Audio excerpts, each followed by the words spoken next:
Congressman Mark Pocan, welcome to MeidasTouch. Oh, thank you very much for having me. Appreciate it.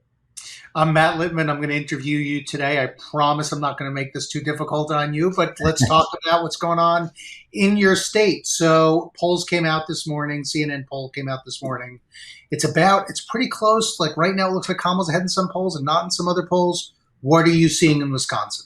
Yeah, I mean, we're a purple state, right? It's not so much we have lots of purple areas. We have a lot of red areas and we have a lot of blue areas. And, no one's going to win with a commanding lead, very likely. I think in the last election, Joe Biden won with 20,000 votes, right? So we're going to always be tight. And I think those polls are right. I've seen some with Harris up, some with Trump up, and we just have to do everything we can to get out the vote. And if we do that in a purple state, not only can we make sure that Wisconsin's in the right column for presidential, but Tammy Baldwin is our U.S. Senator. She's up. She's going to have a close race. We have a couple competitive congressional seats that we need to pick up. Those 4 seats to get the majority, and the first and the third in particular are the most competitive. And we've got brand new fair maps for the state legislature. Finally, our first chance since 2010 to have a majority in the state assembly. So Wisconsin is a purple state with lots and lots going on. You are in Madison. Lucky you, by the way. I saw this weekend that is considered the #1 college town in the country, by the way. And so that's a pretty progressive area, right? Yes. For you specifically, is your thing get out the vote in your district, or do you go around Wisconsin to other places to help get out the vote? A little bit of both. So last night I was in Green Bay helping some of the state assembly candidates and Kristen Liverly, who's running for Congress in the 8th district, by doing a Project 2025 town hall. And I did that in Madison last week, and we're going to take this around the state. So part of it is to help and do what we need to do to get out voters, because again, the more voters that get out, the more likely we are to win in my state, but also in my district. We got to get out every vote. In Madison, we have had turnout as high as 93% in a November election, but we have to in order to make sure that we stay a little more indigo blue than purple, or certainly than red. So a lot has to happen. I do a little bit of both, but between now and November 5th is a sprint by every definition.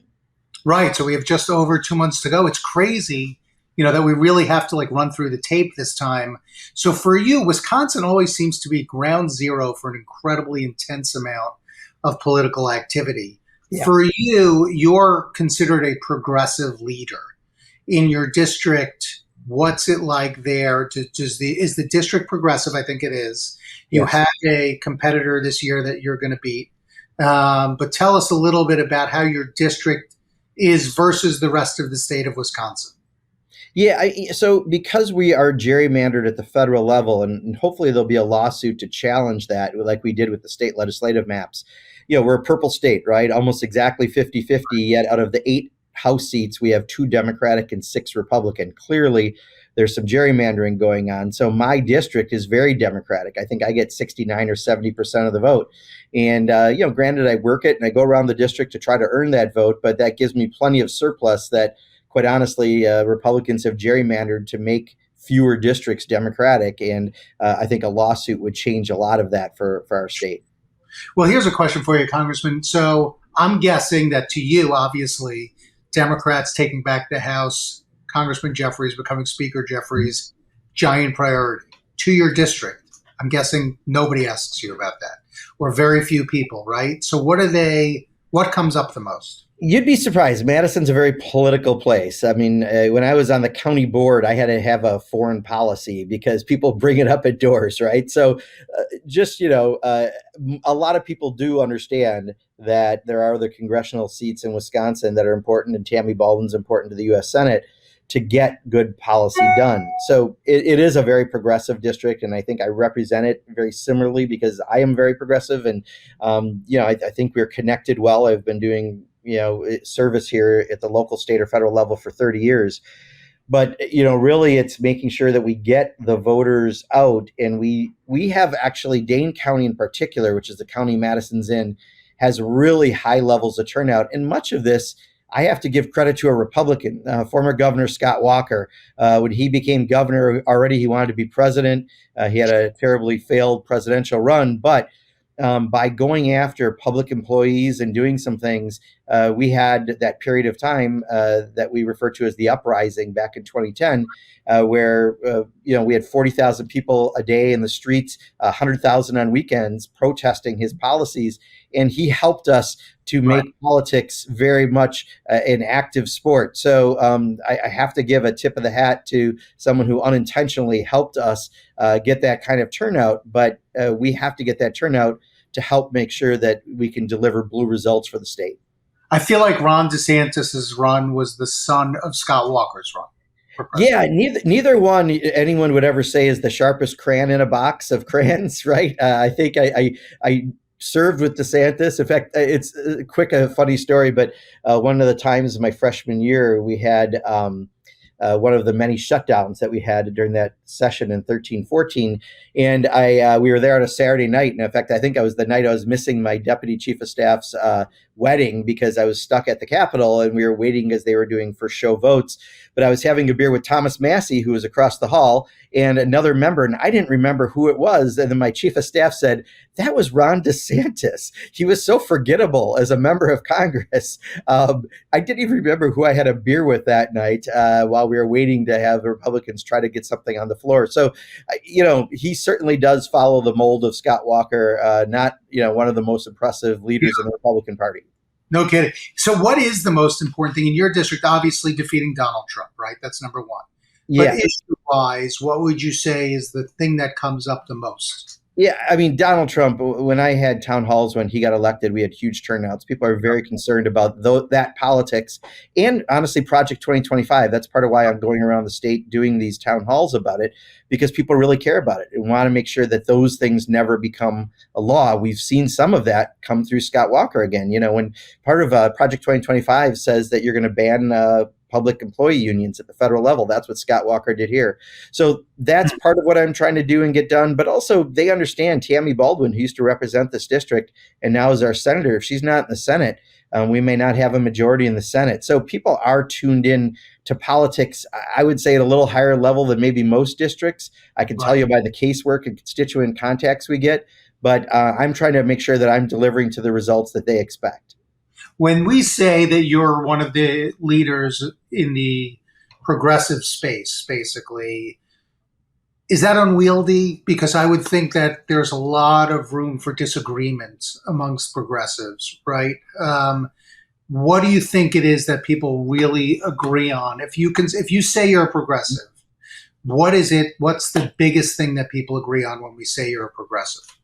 Yeah, I think it's forward-thinking public policy that is things that, quite honestly, we saw Joe Biden pick up a lot of, but things that help the average person find opportunities for their family. I mean, we want to make sure everyone has access to health insurance. We want people to have a good living wage and benefits so that they can support their family. We want a world that doesn't have wars going at all times. We want to make sure that we're promoting education for people and opportunities. So there's a lot of things, but I think opportunity really is a big part of that. And often progressives are kind of the first at coming up with many of the policies that later others come around to. I used to serve as the co-chair for the Progressive Caucus for 2 terms, and I still co-chair our PAC efforts. And nationally, I think that is something that unifies many progressives around the country.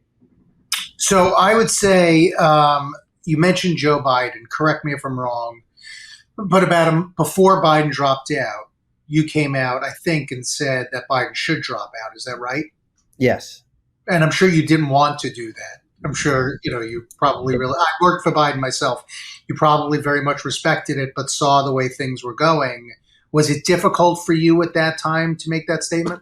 Very. I had zero intention of doing it. And then I finally came to, from talking to some of my colleagues, the conclusion that if we didn't, we were afraid that unfortunately, there may not be the change that we needed, in which I think we all see how desperately we needed it now. But, not fair, but Joe Biden came to the presidency very late in life.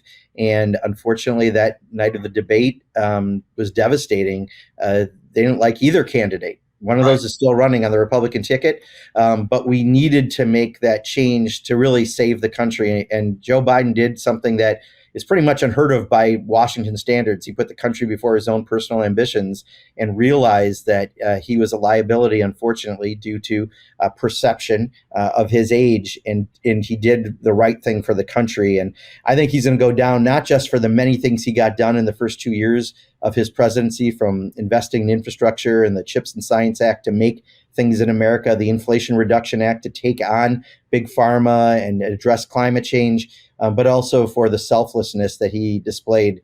And because of it, I think we're in a much better position in November.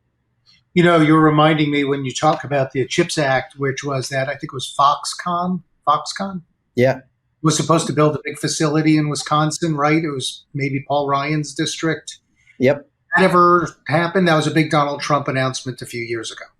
Yeah, Scott Walker and Donald Trump were promoting this, and it turned out Foxconn was nothing but a con. They had no intention of actually putting jobs there, yet they got a lot of money from the state. Fortunately, we had some language that enabled us not to give them as much as Scott Walker would have given them.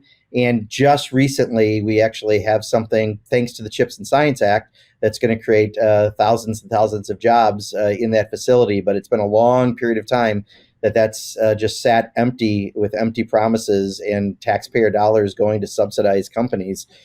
This is one of the things I think we try to warn people of. And, we saw it happen here in Wisconsin. Fortunately, CHIPS and Science has helped to reverse some of that.